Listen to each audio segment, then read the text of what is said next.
UKLO 1 year masters. No IELTS required up to 5 years visa. High visa success rate. నమస్తే. ఎన్నో ఆధ్యాత్మిక కార్యక్రమాలు మన ఛానల్లో నిరంతరం ప్రసారం అవుతూనే ఉంటాయి. మీ నుంచి కూడా విశేషమైన స్పందన వస్తుంది. దానికి ముందుగా కృతజ్ఞతలు తెలియజేస్తూ సాయి తత్వం గురించి తెలుసుకునే ప్రయత్నం చేద్దాం. మామూలుగా సాయిబాబా అసలు దేవుడే కాదు అని, సాయిబాబా ఒక వర్గానికి చెందిన వాళ్ళు అని, ఇలా ఈ మధ్య కాలంలో సాయిబాబాకి సంబంధించి రకరకాల ఆలోచనలు, రకరకాల మాటలు వస్తున్న క్రమం చూస్తూ ఉన్నాం. సుప్రీంకోర్టు ఒక తీర్పు ఒక రకంగా ఇస్తే దాన్ని మనం అర్థం చేసుకునే విధానం ఇంకొక రకంగా ఉంది. అసలు సాయిబాబా ఎవరు, సాయి తత్వం ఏం చెప్తుంది, ఆయన ఎలా జ్ఞాన సంపన్నుడయ్యాడు, ఈ విషయాలన్నీ కూడా ఈరోజు ఈ ఎపిసోడ్ ద్వారా తెలుసుకునే ప్రయత్నం చేద్దాం.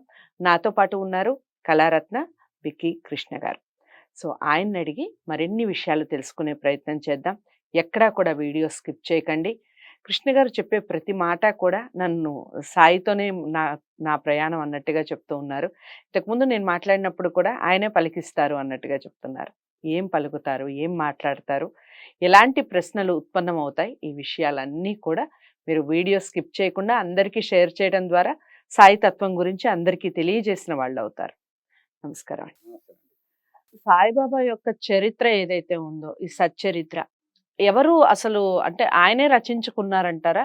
దానికి రచనకి గల కారణాలు ఏమిటి చెప్పండి. అంటే అదే చెప్పాను కదా మేడం, ఆయన రచించుకున్నా అంటే సద్గురువులు వాళ్ళకి వాళ్ళ చరిత్రను వాళ్ళు రాసుకోవాలి, మన మాట కదా అంటే మీరు ఆయనే రచించుకుంటారు అంటే నేను అనడం ఏంటంటే వాని అంటే అహంకారాన్ని వదిలేస్తే అప్పుడు మనమైనా సరే అహంకారం లేకుండా మనం ఉన్నప్పుడు మనం అందరి చేత ప్రేమింపబడతాం. అహంకారానికి మించిన అంధకారం లేదండి. అంధకారం లేదు. ఇప్పుడు నేనున్నాను మేడం, నమస్కారం మేడం అంటే రెండు చేతులు అయితే మొత్తం మీరు నమస్కారం. నేను అహంకారం మేడం నమస్తే మేడం అన్నాను అనుకో, వీడియో అనుకుంటారు. ఇక్కడ ఏంటంటే అహంకారం అనేటువంటి అన్నిటినీ కోల్పోయేలాగా చేస్తుంది. ఇక్కడ బాబా అన్నది ఏమిటంటే మహల్సాపతికి ఎందుకు అవకాశం ఇచ్చాడు అంటే మహల్సాపతి మీద ఇతనికి ప్రేమ ఉంది, అందుకే రాసే అవకాశం ఇచ్చాడు. ఇప్పుడు నేను పాట పాడుతున్నాను, పాట రాస్తున్నానంటే ఇది నేను రాస్తున్నాను అని నేను అనుకుంటే మాత్రము నా అంతటి మూర్ఖుడు ఉండడు. చాలా మంది అలా అనుకుంటారు. ఎప్పుడు ముందు అనుకోవచ్చు, బాబా తత్వం తెలిసిన తర్వాత నేను అనుకోగలను. ఒక డివైన్ పవర్ ను మనం ఎప్పుడైతే అనుభవిస్తామో, అనుభవించినప్పుడు మనకు తెలుస్తుంది. అనేక ఉదాహరణలు ఉంటాయి. ఇప్పుడు అలా బాబా సచ్చరిత్రని ఏమాటి పంతు మొట్టమొదట రాస్తూ, ఆ తర్వాత ఆయన మరాఠీ భాషలో రాసింది, చాలా మంది తెలుగులో అనేక భాషల్లోకి అనువాదం చేశారు. ఇప్పటికి కూడా షిరిడి సంస్థానంలో ఉండేటువంటి మరాఠీ భాషలో ఉండేటువంటిది అనేక భాషల్లోకి అనువాదం అయింది. దాని మీద ఎంతో మంది పరిశోధన. కానీ ఒక్క సాయి సచ్చరిత్ర తప్ప ఎక్కిరాల భరద్వాజ్ మాస్టర్ కూడా రాశాడు, ఇంకా చాలా మంది రాశారు. ఎవరు ఎన్ని రాసినా బాబా లీలల్ని పదే పదే మననం చేయాలని బాబాని చెప్పారు. అప్పుడు అనర్ఘరత్నాలు లభిస్తాయని చెప్పారు. ఒకటండి, ఇక్కడ ఇంకొక విషయం చెప్పాలి మీకు. బాబాను ఎక్కడో కొలిమిలో పడిపోయేటువంటి బిడ్డను రక్షించాడు, చేతులు పెట్టాడు దునిలో, చేతులు కాలే. మళ్ళీ ఒక జడ్జి వచ్చినప్పుడు ఆయన పాత్రలోకి చేయి పెట్టి, సలసల కాకుతున్న పాత్రలో చేయి పెట్టినాడు. అప్పుడు ఆ చేయి ఏమి కాలేదు. కారణం ఏంటంటే మహాత్ములు పంచభూతాత్మకమైన దేహంతో వాళ్ళు పంచభూతాలను శాసిస్తారు. వాళ్ళ దేహం కూడా పంచభూతాలతో నిండి ఉంది. వాళ్ళకి ఏమి మన కర్మలు మనకు అంటుతాయి, కానీ సిద్ధ పురుషులకు, మహానుభావులకు షిరిడి అంటే షిరిడి అనేటువంటిది ఒక మొత్తం ఈ విశ్వానికి ఒక సంస్థానంగా మార్చేసాడు ఆయన. షిరిడి ప్రవేశం, నేను షిరిడిలోనే ఉన్నాను అనుకుంటే మీకేమి తెలియనట్టే లెక్క, నేను ప్రతి చోట ఉన్నానని చెప్పారు. మీరు ఎక్కడ ఉంటే అక్కడ ఉన్నాను, మీ నీడలాగా ఉంటాను, మీలో నేనున్నాను అన్నాడు. నాలో మీరున్నారు, మీలో నేనున్నానని చెప్పాడు. అట్లాగా నన్ను ఆరాధించండి అని చెప్పారు. అది ఏమిటంటే ఒక గురువు మనకు ఒక రూపం, ఆ రూపంతో మనం ఆరాధిస్తాం మేము, అంతేగాని రూపం లేకుండా కూడా ఆరాధించవచ్చు. ప్రేమకు రూపం ఏముందండి? అవును, చాలా ఎగ్జాంపుల్స్ కూడా ఉన్నాయి కదా. మామూలుగా ఏకలవ్యుడు కానీ ఇలాంటి వాళ్ళు ఎంతో మంది గురువు లేకుండా ఆరాధించిన వాళ్ళు. ఇంకా ఎక్కువ చెప్పాలంటే అటువంటి ఒక ఫిలాసఫీ, షిరిడి సాయి ఫిలాసఫీని మనము ఎప్పుడైతే ఫాలో అవుతామో మన జీవిత ఫిలాసఫీ కూడా మారిపోతుంది. ఆయన ఒకటే అన్నాడు, శ్రద్ధ సబూరి అని. శ్రద్ధ అంటే దేని మీదనే ప్రేమ ఉండాలి, ప్రేమ ఉంటేనే మనము ఏదైనా చేయగలుగుతాం. ఉమ్, ఇప్పుడు మీరు ఇంటర్వ్యూ చేయాలంటే ఒక ప్రేమ ఉండాలి ఇంటర్వ్యూ పైన. ఉమ్, నేను రావాలా, బాబా గురించి చెప్పాలన్నా నాకు ప్రేమ ఉండాలి. ఉమ్, బాబా గురించి ఏం చెప్తాలా అనుకుంటే కాదు. ఉమ్, ఏదైనా కూడా. ఉమ్, అది ఆ విధంగా ఒక గొప్ప శ్రద్ధ అనేటువంటిది ఉండాలి అని బాబా చెప్పాడు. ఓకే. అదే విధంగా సబూరి ఉండాలని. సబూరి అంటే సహనం. ఉమ్, ఉమ్, ఎవరు మీరు అన్నారు కదా! వాళ్ళంటారు, వీళ్ళంటారంటే వాళ్ళ గురించి అజ్ఞానులు. వాళ్ళ ఉమ్, గురించి మనం పట్టించుకోవాల్సిన అవసరం లేదు. రెస్పాన్స్ అవ్వాల్సిన అవసరం అంతకన్నా లేదు. ఉమ్, బాబా దేవుడా కాదా నాకు తెలుసు. ఉమ్, ఆ భక్తులకు తెలుసు. ఉమ్, వాడికి తెలియనంత మాత్రాన బాబా దేవుడు కాకుండా దేవుడు అని బాబానే చెప్పుకోలేదు. ఉమ్, నేను గురువు అంటాను. I'm servant of Shirdi Saibaba అని చెప్తా. ఓకే. సర్వెంట్ అంటే ఏమి? ఇప్పుడు నాకు ఒక గురువు ఉన్నారు. గురువు జ్ఞానాన్ని ఇచ్చాడు. కాబట్టి ఉమ్, నేను ఆయన సర్వెంట్ అంతే. ఓకే. అయితే ఈ కలియుగంలో ఉమ్. చాలా మంది బాబాలు వెలిసారు. ఉమ్. చాలా మంది బాబాలుగా చెప్పబడుతున్నారు. అవును. ఎంతో మంది ఉన్నారు. ఒకరు మీరన్నట్టుగా సన్మార్గంలో నడిచేవాళ్ళు ఉన్నారు. బాబా అనే పేరుతో మనకి పొద్దున్న లేస్తే న్యూస్ ఛానల్‌లో కనపడే వాళ్ళు ఎంతో మంది ఉన్నారు. మరి బాబాకి సంబంధించి కలియుగంలో మళ్ళీ మనం చూసే బాబా, మనకి సంబంధించిన షిరిడి సాయిబాబా ఎవరైతే ఉన్నారో కనిపించే అవకాశం ఉందంటారా కలియుగంలో? అంటే ఒకటండి, మీరు చాలా క్లిష్టమైన ప్రశ్నలు వేస్తున్నారు. హ్మ్. బాబా లాంటి గురువు మళ్ళీ జన్మిస్తాడా అంటే, ఎన్టీ రామారావు లాంటి నటుడు మళ్ళీ పుడతాడా ఆ రూపంతో పుట్టచ్చేమో. అని అన్నప్పుడు దానికి పుట్టచ్చేమోండి. ఆ, మనం చూడలేకపోవచ్చు గానీ పుట్టకూడదనేది ఏం అదే లేదు అది కదా! అది హ్మ్. కరెక్ట్. నేను కూడా అయితే ఒక చోట సాయి వంటి దైవం లేడు ఈ లేడు సాయి వంటి సద్గురువిక రాడోయి రాడోయి సాయి వంటి దైవం లేడు ఈ లేడోయ్. హ్మ్. ఇది అన్నది నేను కాదు. సాయి వంటి దైవం లేడో లేడో అని శరత్ బాపూజీ గురువు గారు అన్నారు. ఆయన యావత్ ఆస్తులు, హ్మ్. ఎడ్యుకేషన్ ఇన్స్టిట్యూషన్స్ అన్ని వదిలేసి పెద్ద కమ్యూనిస్ట్ ఆయన. హ్మ్. అసలు దేవుడు ఉన్నాడంటే తన్నే అంతటి ఆవేశం ఉన్న వ్యక్తి. హ్మ్. ఎక్కిరాల భరద్వాజ్ మాస్టర్ శిష్యరికం చేసిన తర్వాత, బాబా లీలలు తెలుసుకున్న తర్వాత ఆయన యావదాస్తులు వదిలేసి షిరిడీకి వెళ్ళి సాయిపథం అనే ఆశ్రమాన్ని పెట్టి మొత్తం ప్రపంచవ్యాప్తంగా పరిశోధనలు చేసి హ్మ్.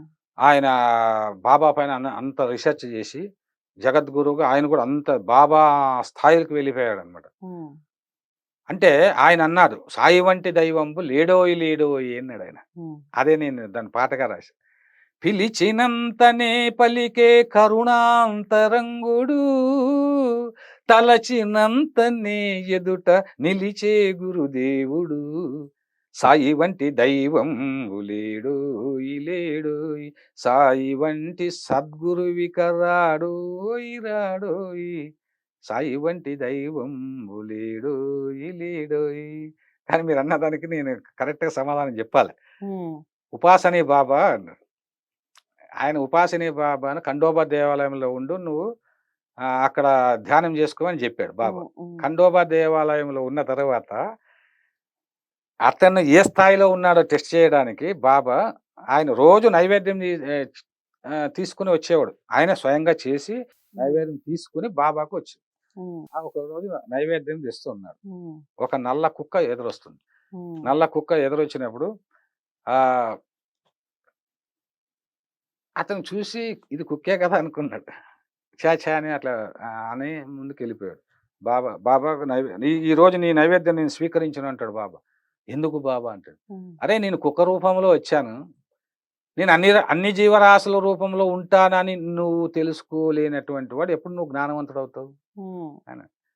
అట్లా రెండోసారి బిచ్చగాని రూపంలో అది కనుగోలేదు. మూడోసారి చెప్పాడు. అప్పుడు అంటాడు, వీడు నా అంతట వాడు అయ్యాడు. నా భక్తులను నా అంతటి వాళ్ళని చేస్తానని చెప్పిన ఏకైక గురువు షిరిడి సాయిబాబా. హ్మ్. అప్పుడు వీడిని పూజించండి, నా అంతటి వాడు అయ్యాడు అని చెప్పాడు ఈయన. హ్మ్. అందుకే మెహర్ బాబా అన్నాడు. మెహర్ బాబా కూడా ఉపాసనీ బాబా శిష్యుడు. హ్మ్. షిరిడి సాయిబాబా శిష్యుడు ఉపాసనీ బాబా. హ్మ్. ఉపాసనీ బాబా శిష్యుడు మెహర్ బాబా.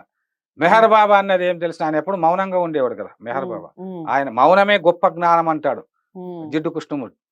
మన హ్మ్. ఎప్పుడో మౌనంగా కొన్ని సంవత్సరాలు ఆయన మౌనంగా ఉన్నాడు. హ్మ్. ఆయన అన్న మాట ఏం తెలుసా, మొత్తం విశ్వాన్ని 72 మంది గురువులు పర్యవేక్షిస్తున్నారు. ఆ 72 మంది గురువులను హ్మ్. గురువుల పైన 5 మంది గురువులు పర్యవేక్షిస్తున్నారు. హ్మ్. ఈ 5 మంది గురువుల పైన అగ్రేసర్ అంటే గురువు హ్మ్. అంటే గురు సామ్రాట్ షిరిడి సాయిబాబా అని చెప్పాడు. హ్మ్. మెహర్ బాబా అనే చెప్పాడు. హ్మ్. దీన్ని బట్టి అంతటి గురువు మళ్ళీ పుడతాడా, వస్తాడా, ఆ రూపంతోనే వస్తాడా, అంతటి రూపము మళ్ళీ ఆ రూపంతో వచ్చి అలాంటి బోధనలే చేస్తాడా అంటే చెప్పలేం. ఎందుకంటే ఆ రోజు షిరిడీ వేరు, ఆనాటి పరిస్థితులు వేరు, ఆనాటి భక్తులు వేరు, ఈనాటి సమాజం వేరు. ఇప్పుడు కలియుగము, ఇప్పుడు ఎలా ఉందో తెలుసు. గురువులు ముంచే శిష్యులు ఉన్నారు తప్ప గురువులు మించిన శిష్యులు పుడతారని నమ్మకం లేదు. అందువల్ల షిరిడీ సాయిబాబా లాంటి ప్రేమ స్వరూపుడు, మహారక్షకుడు, ఇంకా నో వర్డ్స్ ఆయన గురించి చెప్పడానికి. వేదాలు ఈ వాక్కులకు కానీ, సంగీతానికి కానీ, సాహిత్యానికి కానీ, వాదనలకు కానీ, బోధనలకు కానీ, ప్రవచనాలకు కానీ అందని గురువు షిరిడీ సాయిబాబా. ఇది నేను చెప్పదలసినటువంటి విషయం. ఇక మీరు అన్నట్లు ఈ దొంగ గురువులు, బాబాలు, వీళ్ళు ఆశ్రమాలు సచ్చరిత్రను పారాయణ చేయండి మీకు ఏదో వచ్చేస్తుందని చెప్పి డబ్బులు వసూలు చేయడాలు. సచ్చరిత్రను పారాయణం అటు వాళ్ళు సచ్చరిత్రను పారాయణం చేస్తే ఎలాగో వస్తుంది, వీళ్ళు చెప్తేనే వచ్చేదేం కాదు కదా. వీళ్ళు కొన్ని తాయెత్తులు ఇచ్చేది, కొన్ని విభూతులు ఇచ్చేది, పాద పూజలకింత అని, దానికింత, దీనికి ఈ వెళ్ళండి. ఈ విషయాన్ని భక్తులు గమనించాలి. ఏ మతంలో ఉన్నా, ఏ ప్రాంతంలో ఉన్నా దొంగ గురువులు ఎక్కువ మంది ఉన్నారు. బోధ గురువులు వీళ్ళంతా బాధించే గురువులు, వీళ్ళ నమ్మకూడదు. ప్రేమ అంటే తెలిసిపోతుంది. ఒక్క షిరిడీ సాయిబాబా ఉదయం నుంచి సాయంత్రం వరకు వచ్చేది దక్షిణాన్ని పంచేశాడు. అలా వీళ్ళు ఏమన్నా పంచగలిగితే అప్పుడు గురువుగా చెప్పండి. మీరు ఊరికే బోధిస్తే కాదు, పుస్తకాలు రాస్తే కాదు. ఆ పుస్తకాలు చాలా మంది రాస్తారండి. రాసేదేముంది, దాంట్లో ఇంత దీంట్లో తీసి రాయొచ్చు. నేను గురువు అని చెప్పేసి ఒక కిరీటం పెట్టుకుని నన్నంత పాద పూజ చేయించుకుని టీవీలో అక్కడ కూర్చోబెడితే ఇప్పుడంతా చూస్తున్నాం కదా. చాలా ఛానల్స్ లో చూసి నేను నవ్వుకుంటూ ఉంటాను. బాబా గురించి లేని పోనివన్నీ ఒక్కరాగా చేస్తుంటారు. అసలు షిరిడీ సాయిబాబా వ్యతిరేకోద్యమం ఇంకా ఇట్లా రకరకాలు ఉంటారు. సరే, ఎవరి గురించి ఇప్పుడు యద్భావం తద్భవతి అని, ఎవరు ఈర్ష, అసూయ, ద్వేషాలు వాళ్ళనే పతనం చేస్తారు. కాబట్టి గురువు శిష్యులుగా, అంటే బాబా భక్తులుగా బాబా ఏమి చెప్పాడు, ఆయన ఫిలాసఫీ ఏమిటి, మా సంప్రదాయమే వేరు అన్నాడు. ఏమిటి ఆ సంప్రదాయము? ఆయన రేగే అనేటువంటి ఒక భక్తునితో అంటాడు. రేగే ఎంత గొప్ప భక్తుడు అంటే, ఆయన వచ్చి, అరే రేగే, నా ధనాగారములో చాలా ధనం ఉంది, నీకేమి కావాలి, ఎంత కావాలి అంటాడు. నాకు ఏది అక్కర్లేదు, జన్మ జన్మలకు నువ్వు తోడుగా ఉండాలని కోరుకుంటాడు అంతే. అదే ఆయన కథలోనే లీలలని పదే పదే మననం చేస్తే అనర్ఘరత్నాలు లభిస్తాయంటే అది మెయిన్. అందులో ఉన్న ఫిలాసఫీని చెప్పాలి. మళ్ళీ మంచి వ్యక్తులకు సేవ చేసేటువంటి వాళ్లకు, ప్రేమతత్వం ఉన్నటువంటి వాళ్ళనే బాబా ప్రేమిస్తాడు. బాబా అనుగ్రహం వాళ్ళ మీద ఉంటుందండి. రైట్. బాబా తత్వం గురించి చాలా చక్కటి వివరణ ఇచ్చారు కృష్ణ గారు. చాలా అంటే చాలా సంతోషం. ఇంకా బాబాకి సంబంధించిన లీలలు కానివ్వండి, అద్భుతాలు కానివ్వండి, జరిగినటువంటి అద్భుతాలు నేటి తరానికి ఖచ్చితంగా చేరాలి, తెలుసుకోవాలి. మీరన్నట్టుగా మనం ఒక దేవుణ్ణి గురించి మాట్లాడుకునే దానికన్నా ఒక సద్గురుని గురించి మాట్లాడుకుంటే పిల్లలకు కూడా చాలా అంటే చాలా యూస్ఫుల్ అవుతుంది. తప్పకుండా నెక్స్ట్ ఎపిసోడ్లో ఇంకా బాబాకి సంబంధించిన పూర్తి సమాచారం తెలుసుకునే ప్రయత్నం చేద్దాం. నమస్కారం. ధన్యవాదాలు. బాబాకి సంబంధించి మరింత సమాచారం తెలుసుకునే ప్రయత్నం చేద్దాం. ప్రతి వీడియో కూడా ఫస్ట్ నుంచి లాస్ట్ వరకు వాచ్ చేస్తూ మీరు బాబాకి సంబంధించిన మీ జీవితంలో జరిగినటువంటి అద్భుతాలు ఏవైనా ఉంటే తప్పకుండా కామెంట్ బాక్స్లో తెలియచేయండి. దానికి సంబంధించిన వీడియోస్ కూడా చేసే ప్రయత్నం చేస్తాం. కృష్ణ గారిని కనుక కలవాలి అనుకున్నా, లేదా మాట్లాడాలి అనుకున్నా, ఇంకా మీరు ఇలాంటి విషయాల గురించి చర్చించాలి అనుకున్నా స్క్రీన్ మీద కనపడే నెంబర్కి కాల్ చేయొచ్చు. వీడియోని లైక్ చేసి షేర్ చేయండి, ఛానల్ని సబ్స్క్రైబ్ చేసుకోండి. నమస్తే.